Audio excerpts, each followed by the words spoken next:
Without the operation of desire and will, how does one move in the direction of self-knowledge? Is not the very urgency of change a part of the movement of desire? If so, what is the nature of the first step?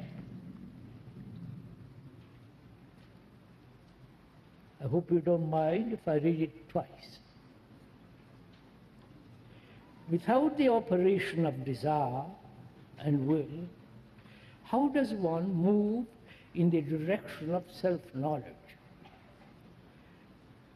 Is not the very urgency of change a part of the movement of desire? If so, what is the nature of the first step?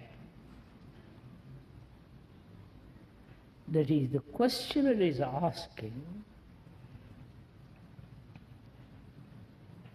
is desire and will necessary or required to understand the depth of self-knowledge?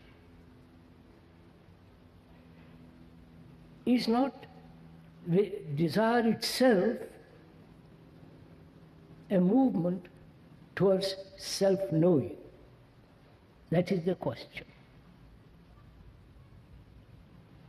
First of all, to understand this question, not only superficially, but also at depth, we must understand the nature of desire and will, and the structure and the nature of self-knowledge, knowing. You understand? First, desire, will, and what does it mean if there is no desire? The movement of self-knowledge. If one has not the urge, which is part of desire and will, how can this flowering take place in knowing oneself? Right? That's the question. Oh, it's hot.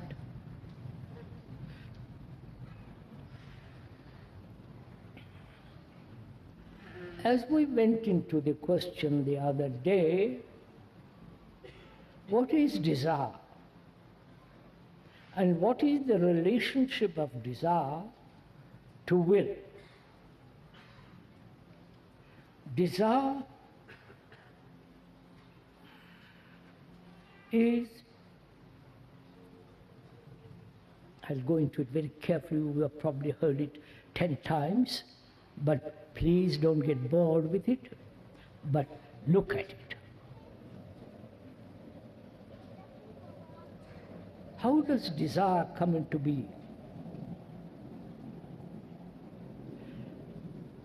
One can see actually perceptions, visual seeing,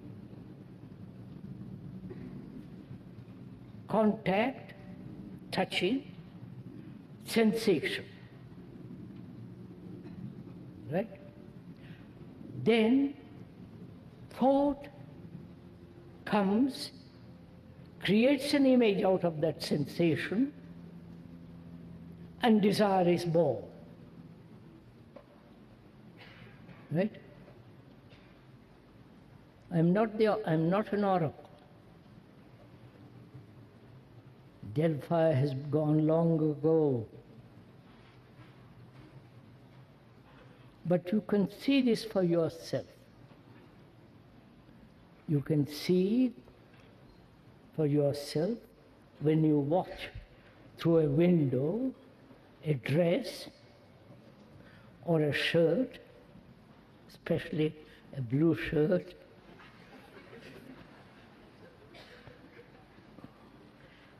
and the seeing,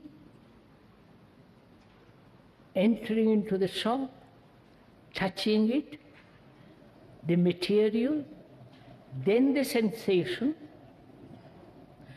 then thought comes along and says, how nice it would be if I had that shirt or that dress, creates the image, right? You having the blue shirt and putting it on, or the dress, and that moment desire arises. Is this somewhat clear? No, please, clear to yourself, not understanding the explanation. This is the movement of perception, contact, sensation. That's natural, healthy. Then thought creates the image, you sitting in the car and driving it. When thought takes possession of sensation, creates the image, then desire is born. Right? And will is the summation of desire. The strengthening of desire, the stability of desire, the urge to achieve, the urge to express one's desire and acquire, which is the operation of desire, but strengthened as will, right? So desire and will go together, right? We have, and the questioner asks, if there is no desire of will, why should one seek self-knowledge?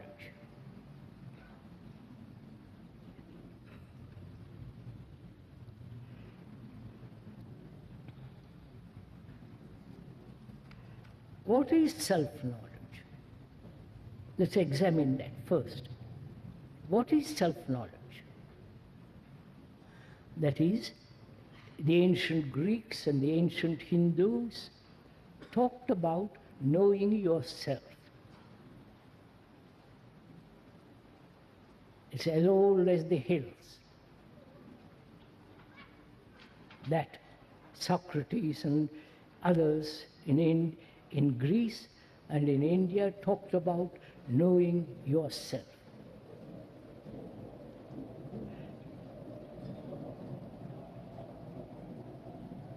What does it mean to know yourself?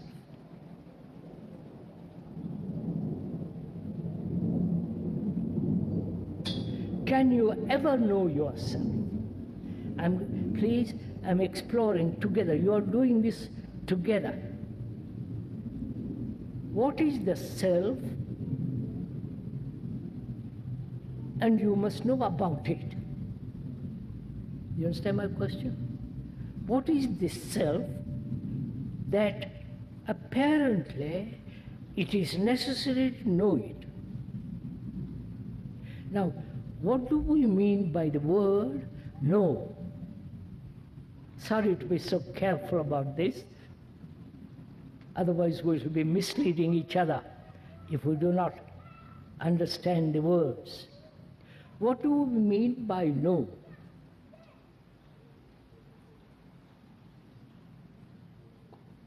I know Gstaad because I've been there for 22 years. I know you because I've seen you here for 20 years or more. I don't know why, but you're there, and I'm here. And when we say I know, we mean by that not only recognition, but also the remembrance of the face, the name. Right? Which means recognition, remembrance, and association. Or rather, association,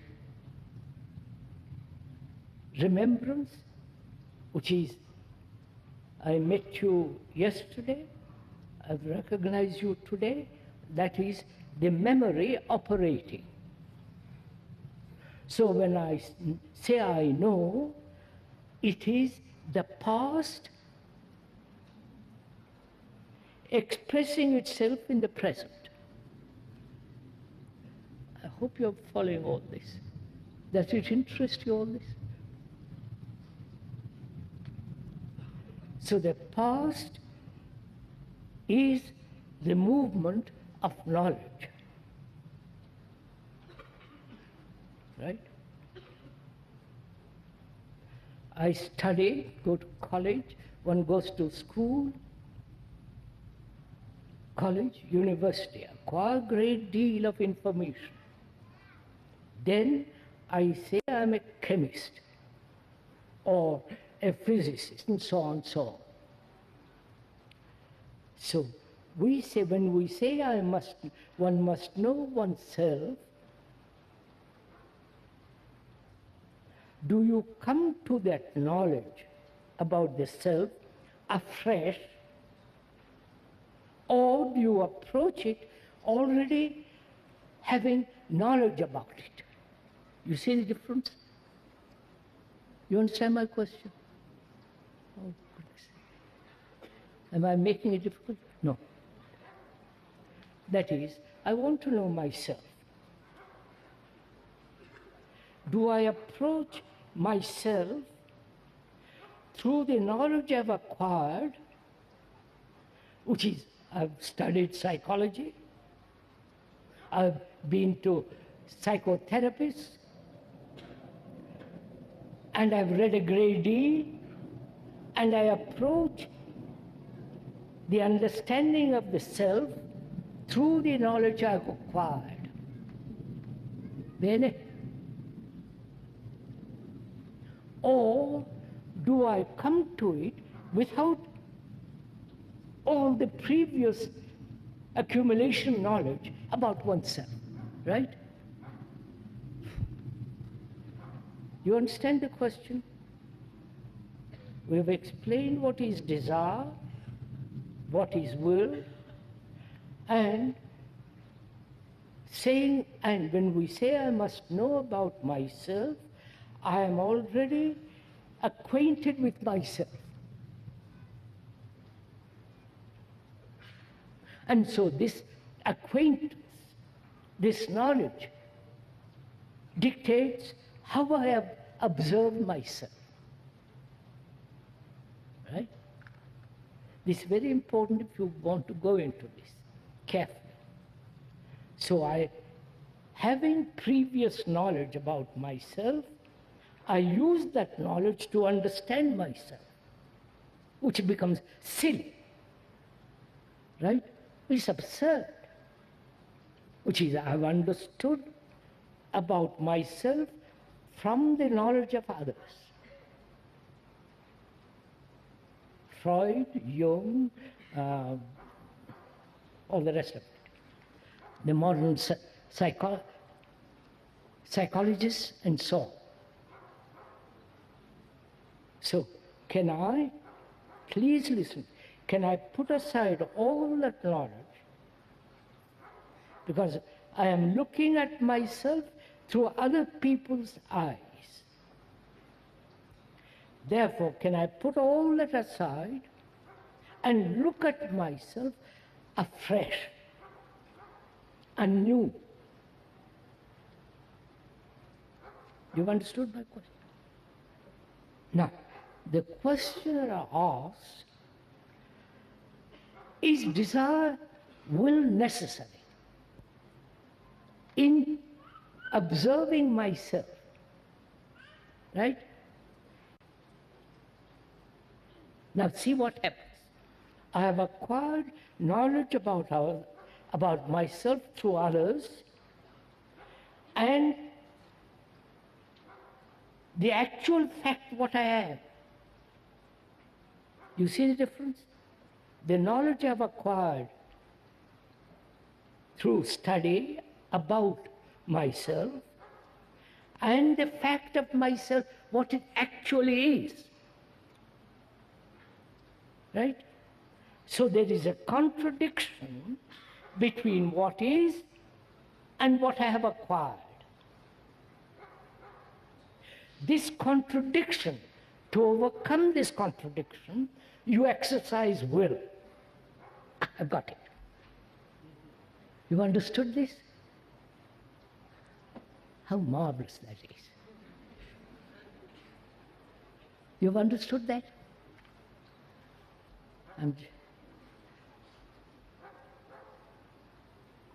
I have studied, one has studied, I have not. I have not studied any of these things, thank God. One has studied, let us say, the latest psychologist, the latest, what do they call them? Psychotherapist. And went to him, talked with him, discussed, and he gives me certain knowledge about me, about myself, and I acquire that knowledge, take it home, and discover that knowledge is different from me. And then begins the conflict to adjust what is to what I have been told. Then the conflict, in that conflict, to suppress it, to overcome it, to accept it, I must, the desire and will comes into being. Then, gosh, come on, sir. Is this clear? So that is the question. Now we are saying, is will and desire necessary at all? It only comes into being when I have to adjust myself to a pattern. To a pattern of the Guru, all that stuff. And then the struggle, the conflict, to overcome, to control, all that begins. Right? I am a seeker. You understand? I am a seeker, which is I am questioning. Therefore, in my questioning, I reject all that. I reject completely what others have told me about myself. Will you do it? You won't. Because you won't do it because it is much safer to accept authority.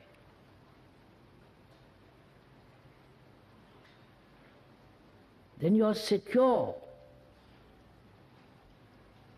Whereas if you reject completely all that authority of everyone, you don't become a follower, you don't become a disciple. You are absolutely out of that field altogether. Then, how do you observe the self? You understand? The movement of the self. The self is not static. It is moving, living, active. Now, how do you observe something that's tremendously moving, active?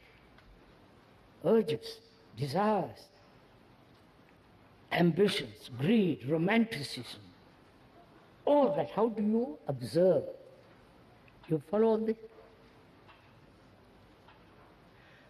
which means can I observe this movement of the self, the me, the desires, the fears, all that, can I observe it without any knowledge acquired from others or the previous knowledge which I have had in examining myself? It's very concrete. You understand what I'm saying? I'll show you.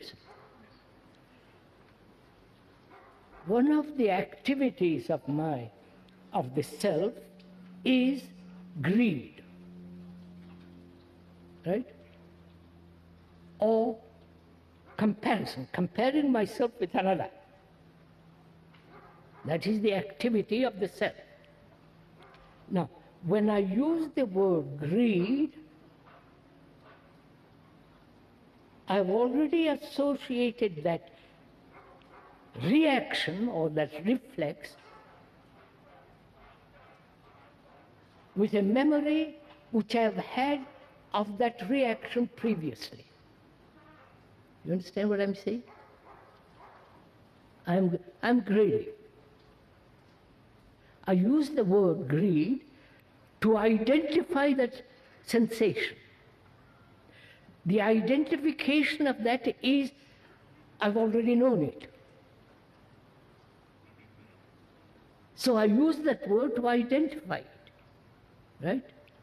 So can I look at that reaction without the word, and therefore without the previous acquaintance with it? You're following this? Am I making this clear? Huh?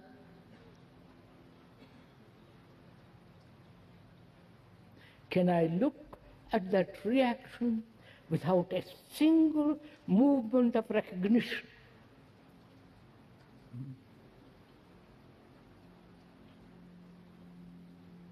Moment that recognition takes place, I've already strengthened that reaction because I recognize it and take it back into my memory. You're following? Now, can I observe myself without any direction, without any comparison, which is I've had this before. You follow? Just to observe without direction and therefore without motive. That is learning about yourself afresh each time.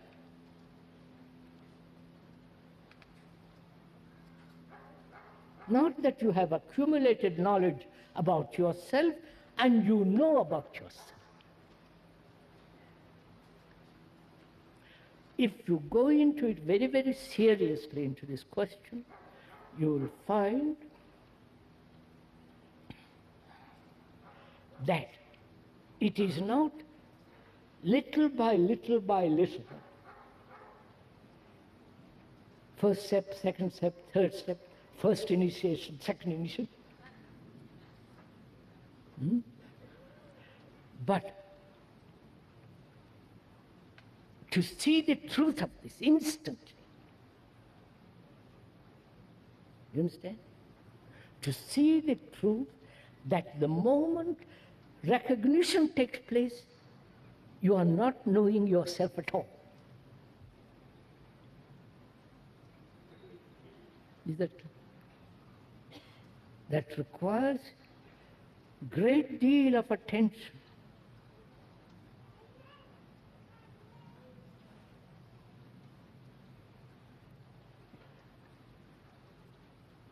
And most of us are so slack, so lazy. We've got all kinds of ideas that we must be this, we must be that, we must not be this. So we come to it with tremendous burden. And so we never know ourselves. That is, to put it differently,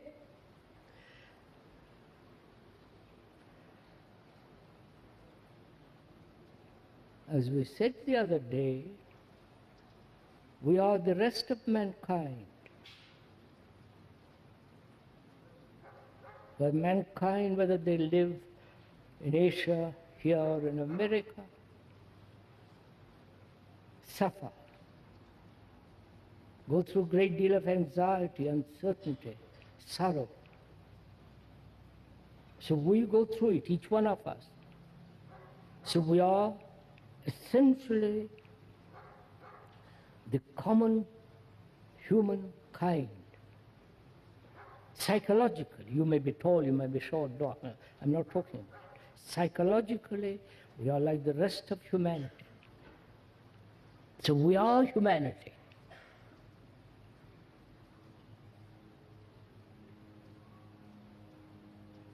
And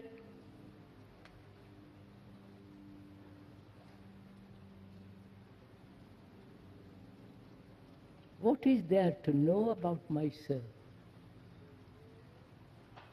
You understand my question?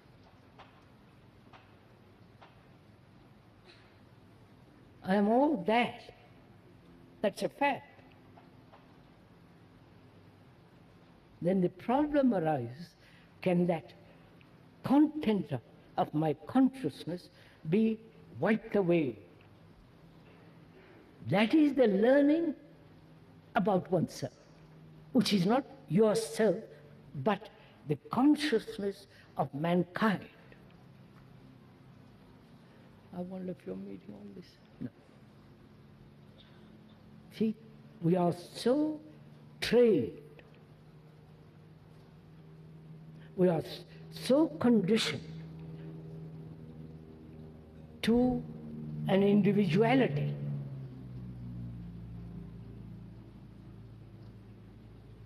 I am psychologically different from another, which is not a fact. So we are so trained, conditioned, we accept it. And so when we say I must know myself, we are saying I must know my little cell. And when you investigate that little cell, there is nothing. But when the actual truth is that we are mankind, we are the rest of humanity. And to inquire into this enormous, complex human mind is to read the story of yourself.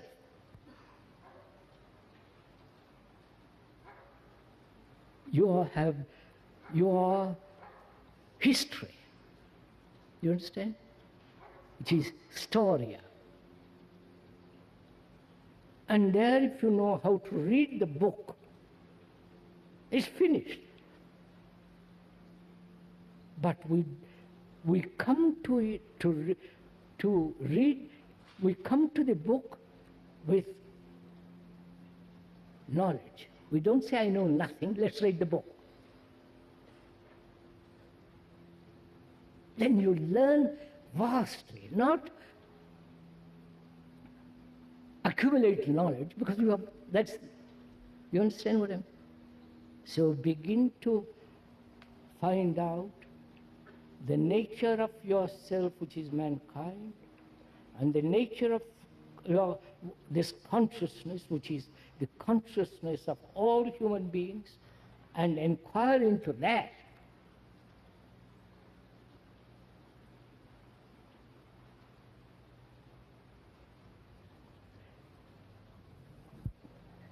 So we are saying that the question,